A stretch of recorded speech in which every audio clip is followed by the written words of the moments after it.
Hello and welcome to another update of my game Madfractal. In this video we'll take a look at the new levels, character skill tree, pickups, skill updates and new enemies. Throughout this video you will see quite a lot of free assets created by Coternius and Kenny, without which I couldn't progress as much as I've managed to. I linked their websites in the description. If you've seen my previous videos, the first thing you'll notice in this one is a completely different area type. As I got stuck a little with procedural terrain generation, I decided to design some levels by hand. I wanted to get better at making locations like a dark dungeon, abandoned church or an ancient tomb. While I'm showcasing new areas, I want to quickly address visible updates in the main screen UI. I've changed the cursor so now it's using a custom sprite, and I've made the character's health bar round. These two are small changes, but it already makes a difference as they are the UI elements that the player looks at probably most often during the gameplay. I've also added a health potion icon, player experience bar and a pickups list, which I'll describe in a moment. I must admit that lighting within interior areas is currently far from perfect, as ideally those places would be much darker and there would be no directional light casting shadows. There should also be a small light radius around every agent to make them visible in the semi-darkness. Unfortunately, during development, I made a wrong decision to switch to Unity's lightweight render pipeline, which maximum light count settings turned out to be too limiting for the game's needs. When I added a light radius around enemies, it turned out that only some of those lights were active at a given moment and were switching on and off between each other, never exceeding set maximum light count imposed by the render pipeline. One of the first things I plan to do after releasing this devlog is to update the Unity version that the game is working on, since I've been using rather old one, and to restore built-in rendering pipeline, which should allow me to go on with lighting improvements. I've designed new levels in such a way that the walls don't stand between the camera and the character, so he's pretty much always visible. But ideally the walls and other obstacles should be able to stand anywhere within any location, which would require them to occasionally become semi or fully transparent in case they obstruct the character. So that's one thing I still need to work on, but so far I'm happy with the experience I gained designing those levels. Now it should become easier for me to incorporate a procedural generation which would result in similar results, but achieved much faster and with way less effort from my side. I've also made a few updates to the terrains. Now terrains aren't limited to being completely flat anymore. I've experimented with adding some height differences to create small hills and valleys. Now I can put a colored plains around areas of decreased elevation, which results in ponds or lakes. Non-flat ground introduces an interesting dilemma, whether the agent's movement should occur on a single height level, what I'd intended initially for the game, or be possible for the player and AI to ascend or descend into various elevations. The latter would cause projectile's trajectory to skew from the horizontal plane if the agent's target stands on a different elevation. I've also introduced grass to the areas in the form of 2D sprites facing towards camera. Initially I'd thought that flat shaded terrain with interesting noise-based color pattern would suffice, but I think now it looks even better. I implemented a pretty standard mechanics of experience points, leveling up and a simple skill tree. At the bottom of the screen you can see the experience bar indicating your progress towards next level. The higher the level, the more experience points it requires to be reached, so level ups become less and less frequent with time. When the character levels up, you gain a skill point to spend. There is also a sound effect that should make it easier for the player to notice that they just reached a new level.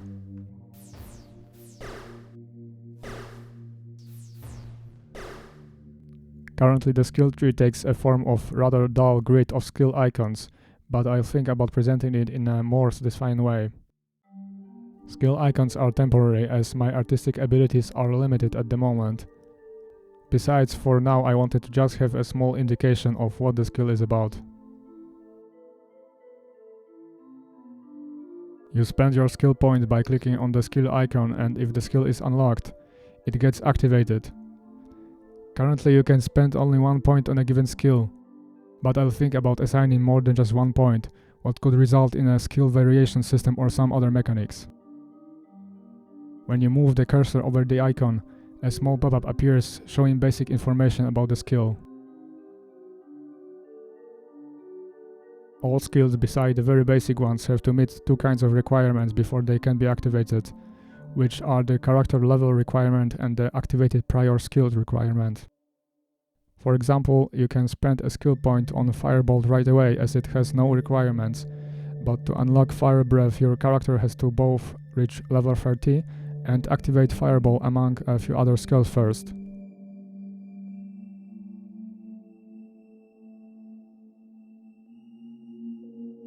I'd already introduced the initial form of pickups in one of the early game builds, but since that time they had been a little neglected. This update has replaced all pickups with entirely new ones. A health potion, which more about in a moment, and valuables like a coin, crown or a skull, for which I don't have a fully clarified vision yet, but I have some ideas I hope to implement soon. In the top right corner of the screen there's a list of valuables with counters indicating how many of them you've collected so far. Pickup system is related to the topic of items and equipment that I'll discuss at the end of the video. As health potions now drop from enemies, the dynamics of the gameplay have changed a bit, as now you have to be careful not to run out of your potion supply, and you can't resolve to using the healing skill anymore. You can see how many health potions are left by looking at the counter next to the health potion icon. I've also implemented healing over time, which means that it takes a second or so for the potion to restore given amount of health points. When you use a health potion, a visual indicator appears on the character health bar to mark the estimated health points amount.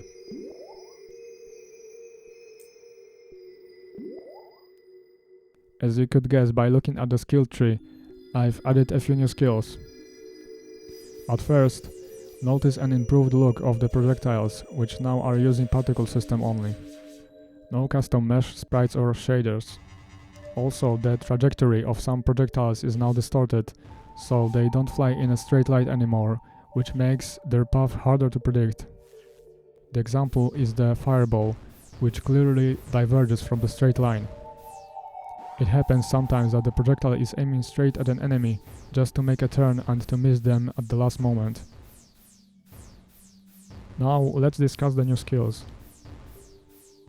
Firebolt and Icebolt are less destructive versions of Fireball and Ice Blast respectively. I wanted some enemies that are not necessarily too powerful to use those skills, like skeleton mages, which I'll show later. Electric Bolt skill produces a few slow projectiles, which trajectory is highly unpredictable. Multiple Fireballs and Fireball Nova are variations of Fireball skill and are exactly what their names suggest. They are especially deadly in narrow places like corridors or rooms. Exploding Lightning and Splitting Lightning are another variations of already existing skill, which is of course the lightning skill. Exploding Lightning ends with an explosion damaging nearby enemies. Splitting Lightning, from the other hand, can damage a lot of enemies because it splits into separate lightnings upon first collision with an enemy.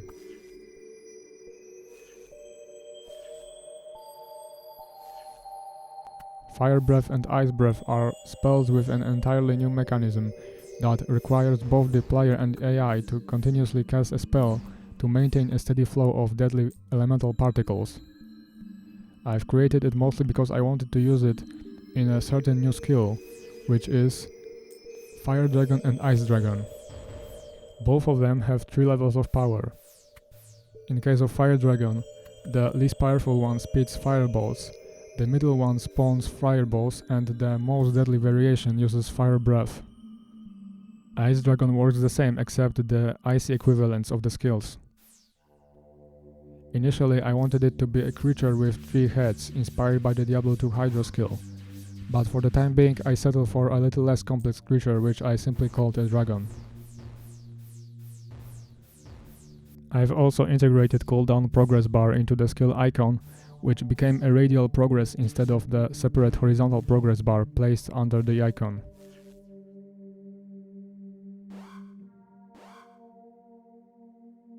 I've added an entirely new type of enemies that you just had a glimpse at in case of fire and ice dragons, which are what I call a stationary enemy. As the name suggests, they can't move and reside just in one place at all times, at least until they die. There's a big mushroom-like enemy that spawns multiple pollen-like projectiles and a lightning tower that shoots lightnings in your direction. Their lack of mobility is supposed to be balanced by a greater amount of health points and more dangerous projectiles than in case of average enemies. I've also added a skill that summons a skeleton mage armed with a random elemental skill of entry level: Firebolt, Ice Bolt or Electric Bolt.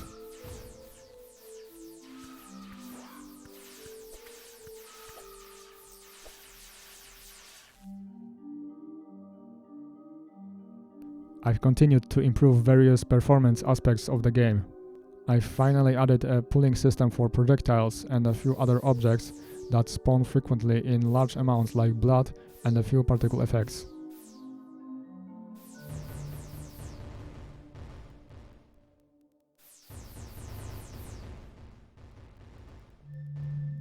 I've also started caching agents present in the scene. Now every agent has an agent controller script that I store in a C# dictionary along with the game object it belongs to.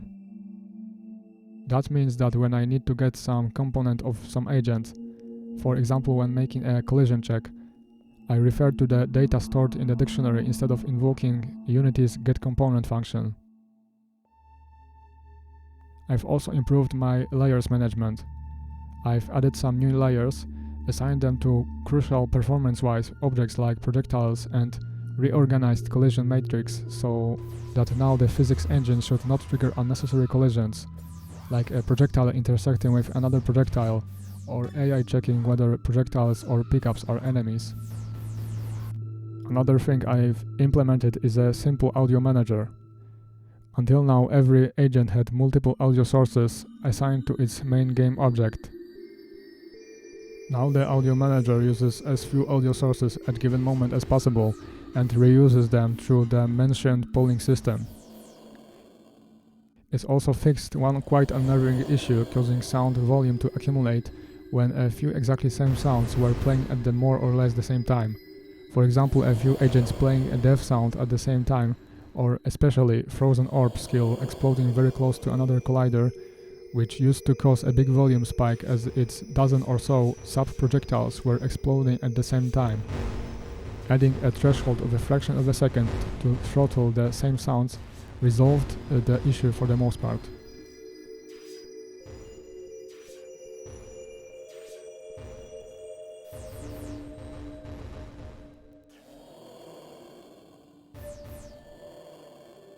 I've also started experimenting with baking the navmesh dynamically within the player radius instead of baking the navmesh of the whole terrain once at the start.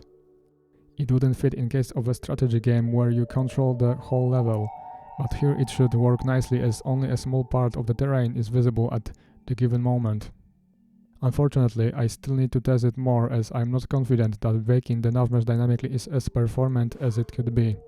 Maybe it's the older version of Unity and of the compatible navmesh scripts that are responsible for the small lags that occasionally happen right when the navmesh is being baked.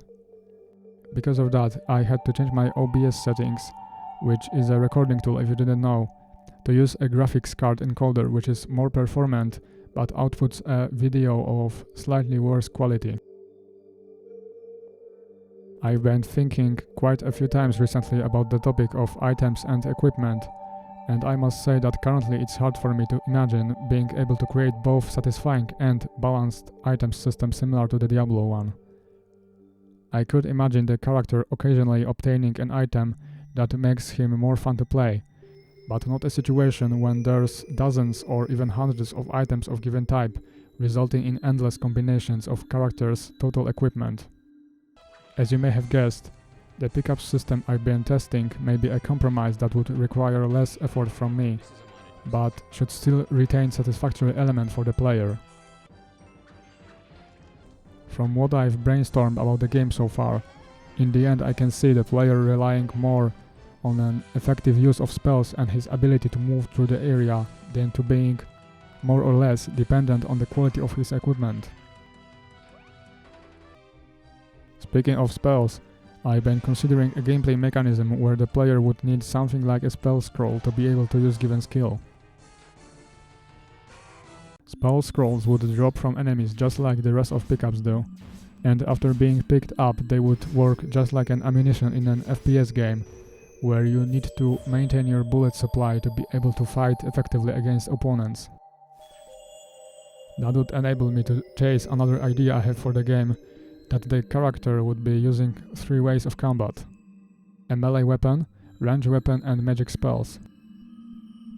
I imagine that most of the time the player would fight enemies using a sword and a bow with arrows that are relatively easy to find, and resolve to magic spells when facing stronger enemies or the ones that are vulnerable only to magic. All game mechanics must be consistent to provide proper experience.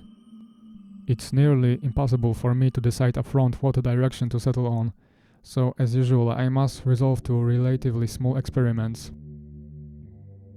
I'd like to hear what you think about those fundamental gameplay decisions regarding the simplified item system and the spell scroll system. In the next devlog, I want to reach a small milestone of having a first, fairly playable build of the game. I want to add a main menu, load and save system and a sequence of levels that would enable the player to level up the character, get to know the available skills and experience the areas.